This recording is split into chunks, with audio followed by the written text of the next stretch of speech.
How you doing? This is John, and welcome to John's Long Box. Today we're taking a look at Jim Butcher's The Dresden Files. This is a comic book. The name of this comic is Welcome to the Jungle, Part 1. It's a 4-issue limited series. It is a series of limited series. These comics are based on the Dresden Files. And the Dresden Files, so far there's 17 novels set in modern-day Chicago where magic is real. So the main character, this guy over here, is Harry Dresden. And whenever I talk about Harry Dresden to people who aren't familiar with the series, I always say, imagine Harry Potter grew up, became an Auror, and moved to Chicago. Because that's pretty much what he is. So Harry Dresden is a wizard. And he lives in Chicago, and he's a private investigator. And, you know, typical hard-boiled, gumshoe, stereotypical cases. The first book, you know, the femme fatale comes into his office and hires him to, solve a case. You know, it's all the tropes. And to me, that's what makes it fun. First, I want to talk a little bit about, this is a prequel. This is set before the first novel. The first novel is called Stormfront. And this is a 4-issue prequel, but I'll talk about that in a minute. But right now, Harry Dresden, again, Jim Butcher was a writer. He likes fantasy, and he wrote a couple of fantasy novels when he was 19, and none of them got published, the first 3. So he took a writing course, and his writing teacher liked what she saw. She saw the guy had talent, and encouraged him to write, make like a urban fantasy setting, and he dragged his heels, and then finally he kind of said, I'm going to do like a formulaic detective. And lo and behold, it stuck, became popular, paid his bills. He also does a couple of other fantasy series, but I've never read them. I like the Dresden Files. Okay, so Harry Dresden is a private investigator. He's a wizard. The series is usually told first person. He's imperfect, so sometimes the information is wrong because even though he's a wizard, he's only human, and I like it. He's flawed. He's got a lot of flaws. I have to say some of the little character character quirks are getting on my nerves after 17 books, but it is wonderful. There's dragons, there's vampires, there's demons, there's angels, there's Santa Claus, there's Norse gods, there's everything you imagine. And I one of the things I really like is he takes like obvious little things, throws it in a book, and then makes you think about it new. Like he literally has a fairy godmother. I just thought that was brilliant when introduced. I love his take on vampires. There's 3 different types of vampires. I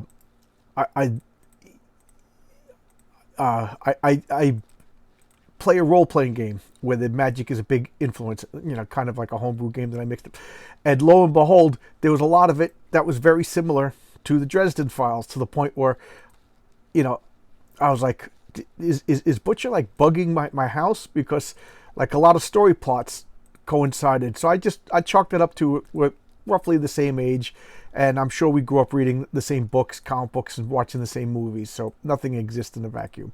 So, but I just find this to be a series very near and dear to my heart. My friend Jimmy recommended it to me, and I dragged my heels because I didn't want to get involved in reading another series, especially one. At the time, it had like 12 novels. But I got to say, he did me a solid. I absolutely love it. So let's look at the comic. There's no novel of this. This is unique to the comic.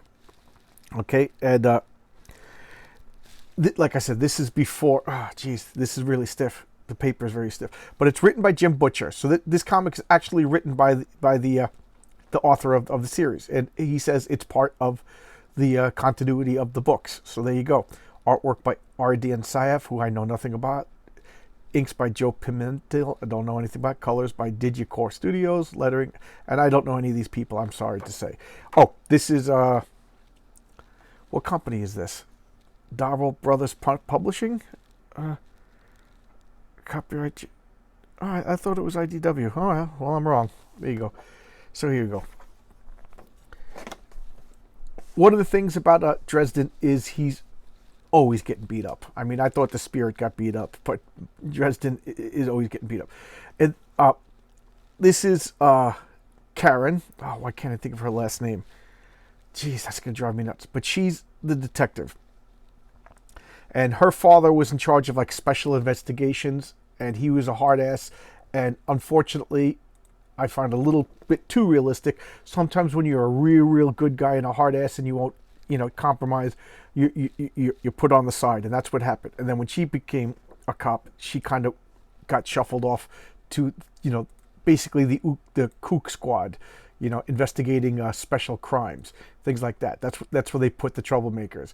But she did something the other cops didn't do. She actually looked up Harry Dresden, who advertises in the newspaper as a wizard for hire and private investigator, and said, why not? And she hired him.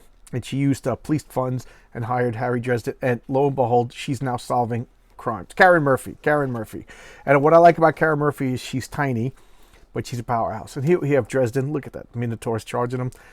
And you learn his repertoire of spells, and you learn how magic works in his world. Like Fozari, it's basically gonna be like a power blast, some kinetic energy, and like all of his trinkets that he wears, what they're gonna do. His blasting rod. He's got this amulet around his neck that he could use to focus force fields, stuff like that. So pretty cool. And this is the Blue Beetle. Literally a blue Volkswagen. That's like his standard car. Because one of the things about magicians is, because he manipulates magic fields, there's like a static magic field around him, and he says like it just interferes with electronics. So he can't have a complicated car. He can't have, like, say, a Tesla. Man, he would destroy a Tesla just by being around it. So he needs a car that's purely mechanical and less electronic. So he has a Volkswagen Bug. I just love that little. That's my favorite part of the comic. To tell you the truth, my favorite part of the novels is the world itself. The world building is phenomenal. And 17 novels have gone by. It took about, I think he just wrote the first novel just, because his teacher asked him to. But I think and then he wrote the second novel just because it was like, it's easier to sell a first novel if you have a second novel. And I think the third novel is where the grand story actually kicks in. My friend Yoshi said that the Dresden File really starts with the third book. You could pretty much skip the first two books, but I love the world building so much. The first book is about a wizard, and you learn the ramifications of, like, using spells, willy-nilly. It kind of messes with his life. And then the second book, werewolves, the nature of werewolves. And then the third book talks about his fairy godmother, and then the overarching story that every novel progresses the main story. I think he says it's going to be like 24 novels. And I just love it. I just love it. So here he is, like, he's using his magic to see what happened. He's helping Karen Murphy solve crimes. And I'm not really caring too much about the story. I just want to talk about the character itself and the series of novels. I'll talk about it at the end. I was going to talk about the other Dresden File comics, but it is Karen Murphy. And Karen Murphy, they have this classic on again, off again, will they, won't they get together love thing. But that's one of the things I like about Harry, is he's a good guy. He's got flaws, but he's a good guy. When he falls in love, he falls in love. And literally that becomes something really important later on in the series. And that's one of the things I think J.K. Rowling did that really well, like introducing something in one book, and then years later in another book you see the payoff. It really, my memory is really bad these days. So, like, sometimes like we'll discuss the books and my friends will bring up stuff and I'm like, oh yeah, I forgot about that. So this I'm currently rereading. I'm up to the third book in the rereading, but it's so good. And the books, the novels itself, you could sit down, and I remember once, I'm just going to check out the first chapter. I sat all night and I read 3/4 of the novel in one sitting, something I never do. I'm a very slow reader, believe it or not. So anyway, I just shows you how much I love. This is one of the types of vampires. Look at all these demons and outsiders and stuff. Just the world is great. The politics of the supernatural world is so good. Again, I'm not even talking about this comic as I'm talking about Harry Dresden in particular. There's just so many characters. And just like J.K. Rowling changed the formula of her Harry Potter books after, like, I was starting to get bored of the, it's starting at the Dursleys, go to school, little class, little then in the midsummer after Christmas break, the problem starts. They beat Voldemort by the end. It was like getting trite. There's some sort of contest or Quidditch, stuff like that. So I was just like, enough's enough. I got started, and then the fifth book came and changed everything. I got to say, it was the same thing with Dresden Files. I really like the characters. I love the world, but I have to say, it was starting to become a formula, and then boom, he changes up the formula. And then the funny thing is, I was like, oh man, I want the formula again. The book that totally changed the formula. I was like, I want the formula. So be careful what you wish for. It's just so good. So good. So, again, I'm like, one of the things that I like about him is he goes on about his love of Burger King over McDonald's. So, Harry, you're immediately a good guy in my book, because his love of Coca-Cola over Pepsi. So here you go, Harry. You're welcome. He plays Dungeons and Dragons, and one of the things I like is he plays Dungeons and Dragons with his friends. So they're a group of werewolves, and one of them is the DM, and he always plays a gigantic hulking barbarian, because he's like, why would I play a wizard in a role-playing game? I'm a wizard in real life. And then when the wizard's casting the spells, he tells the other role players that's a bad idea, because if you cast the fireball over here, the fireball's going to do this and react this way, because that's one of the things that Butcher's really big about, is like real world physics in a magical world, which is kind of a neat thing. So when he casts a fireball, he's like, the calories have to come from someplace, the heat source has to be here, somewhere else is going to get cold, because like Full Metal Alchemist, all magic has a cost, and all magic, you don't just create energy, you're moving energy around. So and that's what the whole novel of Stormfront is about, is shows you that there's a cost and a penalty of magic. And I really, really, really, really like that. And of course, Dungeons & Dragons magic isn't like that, so the guys that he plays the role-playing games with in the novel get annoyed at him.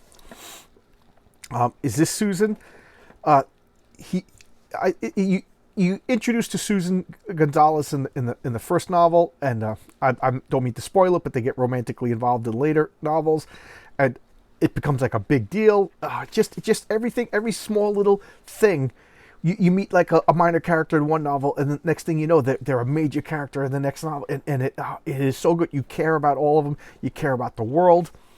It's good. They made a TV show. I watched the pilot episode, and I was annoyed, because if you read the books, you learn Harry just doesn't, pick up chicks. And, when he loves, like with all of his heart, kind of thing. Here you go, small favor. This is one of the novels. So in the pilot episode, he's like, just picked picks up a waitress, and I was just like, they fundamentally don't understand the character. Just like the Man of Steel fundamentally doesn't understand Superman. And I hate to say it, but the Marvel MCU movies fundamentally misunderstand Spider-Man. So I know I'll catch hell for that. But anyway, great comics. I didn't even talk about this comic because it doesn't matter. I'm talking about Dresden Files series overall. Great series, a lot of fun. I really, really recommend it. If start with Stormfront, you'll read it. It doesn't really, the characters become big deals in the later stories, but the story of Stormfront is like I said, he wrote it begrudgingly as an assignment by his teacher, so it doesn't really play into the overall scheme of the series, but it introduces all the major players, and it is wonderful. Stormfront, believe it or not, is my least favorite of all of his books. Each one gets better and better and better and better and better, because the characters become more real. Like, you start cheering when certain characters show up, because you're like, all right, this is great. This is finally going to pay this off. And I matter of fact, he came out with 2 novels, I think, last year, and I kind of forgot about them until I was like, again, I do most of my thinking on driving home from work, because I got a long commute, and I'm like, oh, what comic book are I going to do today? And something snapped about the Dresden Files, that I haven't read those 2 books. Oh, I'll do the Dresden Files comic. I also have a Dresden Files board game that in a couple of days, I'll bring that out. So, because, sometimes I do board game stuff. Okay, I'm talking for 15 minutes. I try to keep these shorter, but I'm a blabbermouth. So let me just sum it up. He's a wizard. He lives in Chicago. He solves supernatural crimes. He'll also solve regular crimes. You know, he's a good guy. He's kind of rough around the edges. He's kind of tough to like sometimes, but that's like kind of his charms. He's like a Han Solo, like a, you know, misfit with the heart of gold, tough guy, very into like the Clint Eastwood and the lone cowboy spaghetti western kind of tropes. I just dig all of that stuff. And he's a wizard, and he takes being a wizard very seriously. He takes his responsibilities very seriously, and he's plays dumb with people so they underestimate how intelligent he actually is. And my only gripe is, because it's a first-person narration, sometimes Jim Butcher has to purposely not let you know his thoughts and plans so that it could build up suspense. And one particular instance, it really bothered me, but I got over it. But other than that, great series, great series. I understand why Butcher did, because if you had full access to his thoughts and memories, you know, part of the suspense is what is he doing? You know, he's coming up with these grand plans, and then when you're like, Harry, what are you doing? You're an idiot. What are you doing this for? Oh, okay. But so if you had access to all of his thoughts, there would never be that wonderful revelation of like, oh, okay, that's why he's doing it, which is hard to do in a first-person narration. So kudos to Jim for keeping me in suspense. I'm like I'm a writer, you know.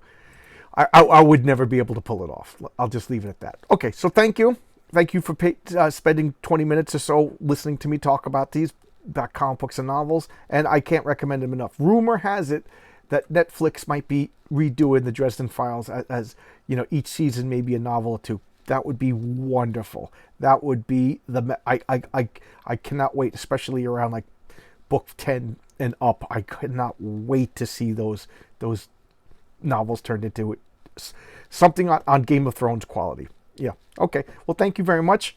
See you around. And if you guys could comment, you know, get some little engagement going on, that'll help promote the channel. Thank you so much. All right. Bye-bye.